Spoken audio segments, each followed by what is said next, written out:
اگلا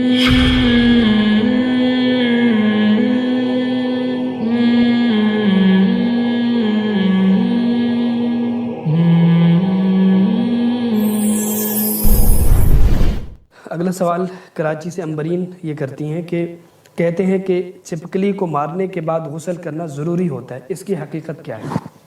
نہیں، اس کی کوئی حقیقت نہیں ہے، چھپکلی کو مارنے کے بعد غسل کی کوئی ضرورت نہیں ہے۔ جی بہت شکریہ۔ کشمیر سے فیصل یونس پوچھ رہے ہیں کہ گھر میں جو مچھلیاں رکھی جاتی ہیں کیا ان کا پانی ناپاک ہوتا ہے؟ نہیں، جو جانور پانی کے اندر ہی رہتے ہیں تو ان کی وجہ سے، ان کی بیٹوں کی وجہ سے پانی ناپاک نہیں ہوتا۔ جو پانی کے اندر ہی رہنے والے جانور ہیں تو جب تک باہر سے کوئی گندگی پانی میں ناپاکی نہیں جائے گی، پانی کو پاک ہی سمجھا جائے گا۔ جی جی۔ حافظ عابد جی پوچھ رہے ہیں کہ کیا مردوں کے لیے بال رنگنا صحیح ہے؟ 40 سال کی عمر کے بعد مرد ہو یا عورت، اس کے لیے کالا رنگ استعمال کرنا ناجائز حرام ہے، اور 40 سال سے پہلے مرد ہو یا عورت، اس کے لیے کالے رنگ کا استعمال کی گنجائش ہے، اور 40 سال کے بعد کالے رنگ کے علاوہ کوئی بھی رنگ لگا سکتے ہیں، چاہے مرد ہو یا عورت۔ اس میں یعنی مردوں یا عورتوں کا کوئی فرق نہیں ہے، 40 سال کے بعد آپ بلیک کلر کے علاوہ کوئی بھی کلر لگا سکتے ہیں۔ جی اگلا سوال یہ ہے کہ ہم آئی بروز نہیں بنواتی کیونکہ اس سے منع کیا گیا ہے، البتہ ہم تھوڑی خوبصورتی کے لیے زائد بالوں پر بلیچ کر لیتے ہیں، کیا ایسا کرنا صحیح ہے؟ انہوں نے یہ کہا ہے کہ بلیچ کر لیتے ہیں، تو بلیچ کرنے سے کیا ان کا کلر چینج ہو جاتا ہے؟ اگر وہ وائٹ ہو جاتے ہیں کلر ان کا، ایسا ہو رہا ہے کہ وہ نظر ہی نہیں آتے دیکھنے میں، تو میں نے تو تلاش کیا، مجھے کہیں اس کا جزیہ نہیں ملا، لیکن یہ پھر بالوں کو کلر کرنے میں آئے گا، تو بالوں کو بلیک کلر کے علاوہ آپ کر سکتے ہیں، لیکن اگر اس سے مقصد یہ ہے کہ بلیچ کرنے سے وہ بال اس جگہ سے غائب ہو جاتے ہیں تو وہ پھر وہ اسی بال توڑنے کے حکم میں ہی ہے، وہ بھی ناجائز ہے۔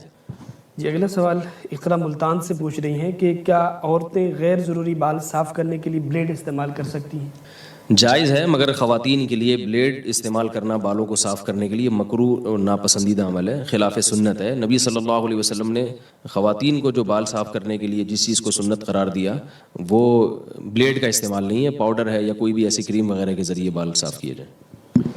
جی اگلا سوال اٹک سے عبداللہ پوچھ رہے ہیں کہ جوائنٹ فیملی سسٹم میں شرعی پردے کی تفصیل بتا دیں، یعنی چہرہ، آواز اور کپڑوں وغیرہ کا پردہ کس حد تک ہوگا؟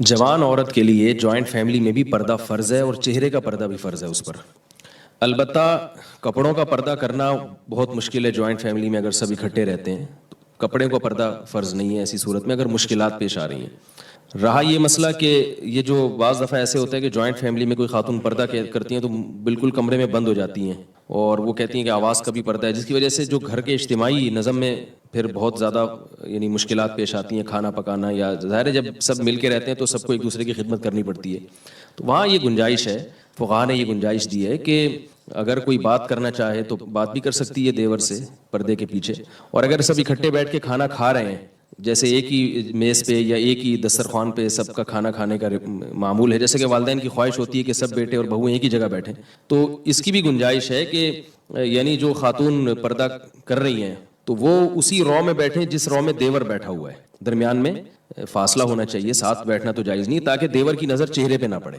اور دیور کو بھی چاہیے کہ احتیاط کرے۔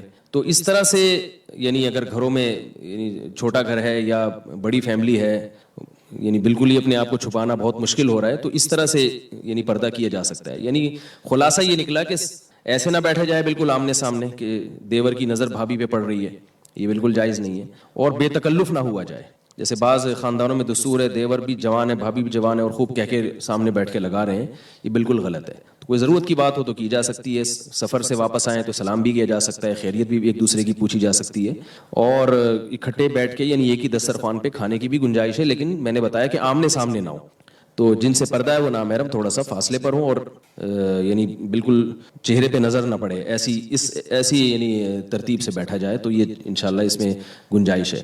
اور امام یوسف رحمہ اللہ تعالیٰ کے نزدیک اس کی بھی گنجائش ہے کہ خواتین جو آٹا وغیرہ گوندنے کے لیے، برتن دھونے کے لیے اپنی کلائیاں کھول لیتی ہیں، تو اس پہ اگر کبھی نظر پڑ جائے تو وہ بھی انشاءاللہ معاف ہے، کیونکہ خواتین کو یہ ضرورت ہے کہ اپنی آستینیں اوپر کرنی پڑتی ہیں، کلائیاں کھولنی پڑتی ہیں کھانا پکانے کے لیے، برتن دھونے کے لیے، تو جوائنٹ فیملی میں رہتے ہوئے اس کی بھی گنجائش ہے کہ ضرورت سے اگر وہ اپنی کلائیاں کھول لیتی ہیں تو اس گنجائش پر بھی عمل کیا جا سکتا ہے۔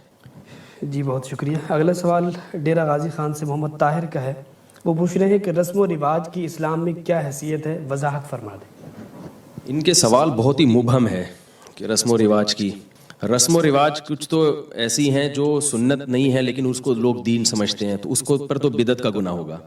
کچھ رسم و رواج ایسی ہیں کہ جن سے یعنی جیسے نکاح کی رسومات ہیں یا میت کی رسومات ہیں، اس کو لوگ دین تو نہیں سمجھتے لیکن وہ ایسی رسومات ہیں کہ ان کی وجہ سے مرنا بھی مشکل ہو گیا اور شادی بیاہ بھی مشکل ہو گئی. یعنی ہم نہ، اور بچوں کی پیدائش کے موقع پہ جو رسومات ہوتی ہیں، یعنی پیدائش بھی مشکل، پھر شادی بھی مشکل اور مرنا بھی مشکل. تو آج کل خرچے کے بغیر لوگ کوئی کام نہیں کر رہے. تو ایسی رسومات جس کی وجہ سے لوگ کسی بھی مشکلات میں پڑ رہے ہوں، تو وقتی طور پہ مزہ تو بہت آتا ہے ان رسومات میں، یعنی جیسے ہو رہا ہے ہمارے معاشرے میں بہت ساری رسومات ہیں، مزہ تو بہت آتا ہے لیکن اس کا معاشرے پہ منفی اثر پڑ رہا ہوتا ہے، لوگ تنگ آ رہے ہوتے ہیں. تو ان رسومات کو وہ بھی ناجائز ہوں گی، ان پہ بھی گناہ ملے گا، کیونکہ شریعت کبھی بھی ایسی کوئی وقتی انٹرٹینمنٹ کو پسند نہیں کرتی جس کی وجہ سے معاشرے پہ منفی اثرات پڑ رہے ہیں. اور اگر اس کے علاوہ کوئی ایسی رسم ہے جس سے نہ کوئی نقصان ہو رہا ہے اور نہ لوگ اس کو سنت سمجھ رہے ہیں، تو وہ اصل ہر چیز میں اباحت ہے، وہ جائز ہے، اس میں پھر کوئی گناہ نہیں ہے. اگر ان کو کوئی خاص رسم پوچھنی ہے تو یہ دوبارہ سوال کر سکتے ہیں. اگلا سوال یہ ہے کہ کیا نفلی قربانی میں ایک حصے میں 2 آدمی شریک ہو سکتے ہیں؟ نہیں، قربانی چاہے نفلی ہو یا واجب، ایک حصہ ایک ہی آدمی کی طرف سے ہوتا ہے. 2 شریک ہو گئے تو کسی کی بھی قربانی نہیں ہوگی. جی بہت شکریہ مفتی صاحب کا. اب ہم اگلے چند سوالات کے ساتھ حاضر ہوتے ہیں مفتی محمد حسین خلیل خیل صاحب کی خدمت میں. مفتی صاحب، آپ سے ہمارا پہلا سوال یہ ہے کہ کیا سنت غیر مؤکدہ پڑھنے کا طریقہ وہی ہے جو سنت مؤکدہ کا ہے؟ بسم اللہ الرحمن الرحیم. جی ہاں، دونوں میں کوئی خاص فرق نہیں ہے. جیسے کہ سنت مؤکدہ میں 4 رکعات میں سورۃ فاتحہ کے ساتھ سورت ملانا لازم ہے، تو غیر مؤکدہ میں بھی ایسا ہے. البتہ یہ ہے کہ سنت غیر مؤکدہ جس کو نوافل کہا جاتا ہے عام زبان میں، تو اس میں پہلے قعدہ میں اگر درود شریف پڑھا جائے اور تشہد سے آگے کچھ دعائیں بھی پڑھی جائے تو اس سے سجدہ سہو لازم نہیں ہوتا. بلکہ بعض فقہاء نے تو یہ لکھا ہے کہ بہتر یہ ہے کہ پہلے قعدے میں بھی تشہد، درود اور پوری دعائیں پڑھ کر پھر باقی 2 رکعتوں کے لیے کھڑا ہوا جائے نوافل میں. تو جبکہ سنت مؤکدہ میں اگر تشہد سے آگے درود شروع ہوا اور آگے اللہم صلی علی محمد تک پڑھا گیا تو پھر اس پہ سجدہ سہو لازم ہے. تو اس حکم میں فرق ہے، باقی کوئی خاص فرق نہیں ہے. نیت کے حوالے سے بھی کوئی بڑا فرق نہیں ہے، اس لیے کہ نیت دونوں کی اگر مطلق نماز کی نیت کی جائے تو نوافل بھی اس سے ادا ہو سکتی ہے، سنت مؤکدہ بھی ادا ہو سکتی ہے. یہ اگلا سوال بدر عالم انڈیا سے پوچھ رہے ہیں کہ میں ایک کمپنی میں کام کرتا ہوں جہاں کیمیکل سے مستقل واسطہ رہتا ہے. حفاظت کی غرض سے ماسک پہنتا ہوں. کیا نماز کے وقت اسی پر سجدہ کر سکتا ہوں یا نہیں، جبکہ اس کی وجہ سے ناک اور زمین کے درمیان ماسک کا کپڑا آ جاتا ہے؟ بس ویسے نماز کے وقت ضرورت محسوس نہیں ہوتی، کیونکہ ماسک اتارنا کوئی مشکل کام نہیں ہے. اور نماز میں انسان کو وہی لباس پہننا چاہیے جس میں وہ عام مجمع میں جا سکے اور ایک عام استعمال کی چیز ہو. ماسک چونکہ ایسی چیز نہیں ہے، خاص مواقع پر استعمال ہوتا ہے، تو بہتر تو بہرحال یہ نہیں ہے کہ ماسک کے ساتھ نماز پڑھی جائے. البتہ اگر پڑھ لی تو اس وجہ سے جو ان کے ذہن میں ایک شبہ ہے کہ سجدہ زمین پر نہیں لگے گا، ماسک کا درمیان میں حائل ہوگا، تو اس وجہ سے کوئی فرق نہیں پڑتا نماز پر، نماز ہو جائے گی. البتہ بہتر بہرحال یہ نہیں ہے. جی بہت شکریہ. اگلا سوال سید عبید مردان سے پوچھ رہے ہیں کہ کیا سیاست کی، یہ لفظ واضح نہیں ہے، ٹوپیوں میں نماز جائز ہے؟ مطلب ان کا بازار یہ ہے جیسے کہ سیاسی جماعتیں مختلف چیزیں بطور نشان بناتی ہیں، بیج اور قلم وغیرہ، تو ٹوپیاں بھی بعض جماعتیں بنا لیتی ہے، اس پہ ان کا نام لکھا ہوتا ہے اور ان کے جھنڈے کا رنگ وغیرہ.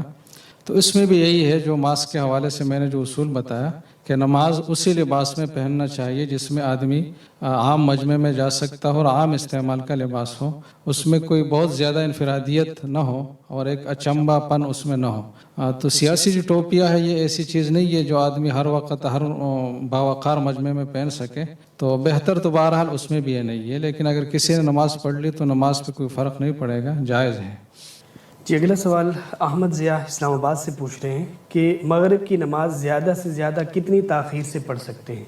بس مغرب کے حوالے سے تو اصول یہ ہے کہ جتنی جلدی ہو اتنا باعث ثواب ہے، اور جلدی کی مقدار یہ ہے کہ اذان اور اقامت جو نماز کے لیے ہے اس کے درمیان 3 مختصر آیتیں پڑھنے کا جو دورانیہ ہے اتنا فاصلہ ہو. بس اس سے کم بالکل متصل کرنا بھی خلاف مستحب ہے کہ ادھر اذان تو ادھر فوراً نماز، درمیان میں تھوڑا سا وقفہ ہونا چاہیے، لیکن وہ تھوڑا وقفہ جو ہے وہ 3 آیات کے بقدر ہے. اب اس سے زیادہ جتنا بھی وقفہ آتا جائے گا تو وہ خلاف مستحب ہوگا. اور اگر یہ وقفہ اتنا بڑھ جائے کہ اندھیرا ہو جائے، گہرا اندھیرا، اور اس میں ستارے نظر آنے لگے، پھر تو مکروہ تحریمی ہے، حرام ہے. تو بہرحال یہ خلاف مستحب ہے تاخیر جتنی بھی ہے. البتہ اگر کسی جگہ کسی خاص عذر کی وجہ سے تاخیر ہو جائے، جیسے کہ رمضان میں افطاری کی وجہ سے کچھ تاخیر ہوتی ہے، یا اس کے علاوہ کوئی اور ایسا معقول عذر ہو جس کی وجہ سے ہم کہہ سکیں کہ یہ تاخیر سستی کی وجہ سے یا دوسری وجہ سے نہیں، یہ ایک معقول عذر کی بنیاد پر ہے، تو پھر اس کی گنجائش ہوگی. لیکن وہ تاخیر اس حد تک نہیں ہونی چاہیے کہ گہرا اندھیرا ہو اور ستارے نظر آنے لگے. اس سے پہلے نماز پڑھنی چاہیے. اور کوشش تو بہرحال یہی ہے، معمول جو بنانا ہے وہ یہ ہے کہ جلدی پڑھی.